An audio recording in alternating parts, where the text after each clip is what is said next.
are here. Ms. Slubber, do you make money for the people who work with you?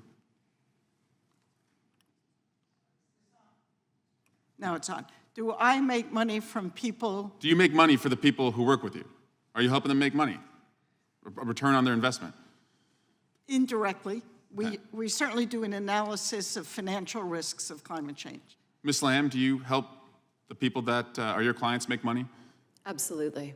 Mr. Bienvenu, do you help the people who are in your pension fund make money?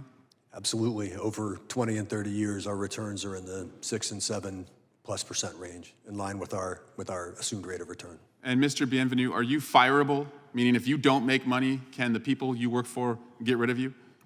Absolutely. Ms. Lamb, are you fireable if you don't make money?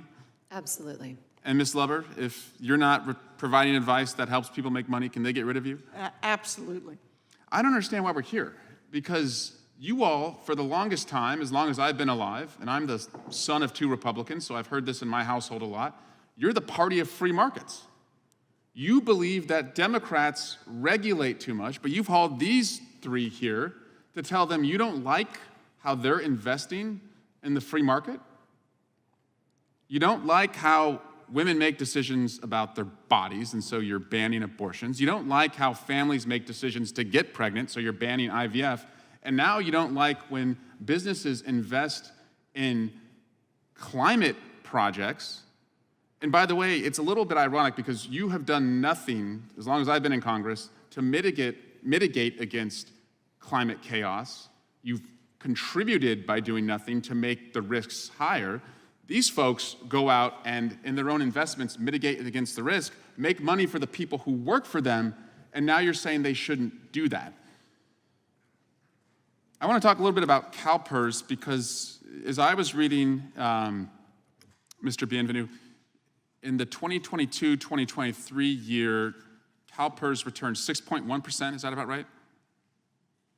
That sounds about right. Did you know that the largest pension fund in the state of Texas is the Teacher Retirement Fund of Texas? I believe that's right. Do you have any idea what they returned for their pensioners with an anti-ESG approach in their investing? Candidly, I don't. We focus on our own fund and our own liabilities, and everything that we do, our liabilities are different from others, and we focus on our fund. 3.85%.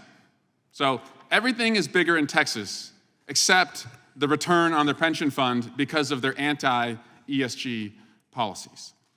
Maybe they should be listening more to you and your strategies, Mr. Bienvenu. I also want to just ask Mr. Bienvenu, because I've heard all these allegations that you all make up a climate cartel.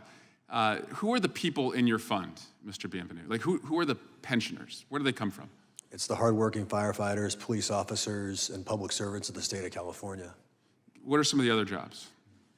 It's people that work at schools, not the teachers, but the people that work at the schools. Janitors? Janitors, Okay. corrections officers, people that work at the various state departments around the organization. And by the way, I'm a pensioner.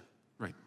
So you and firefighters and police officers and janitors and hardworking correctional officers in California, and Ms. Lamb, who, as a woman, goes into essentially, the lion's den of a male-dominated finance industry, starts her own business, and you all make up a climate cartel that's going to take down the oil companies? Am I tracking that right for my colleagues?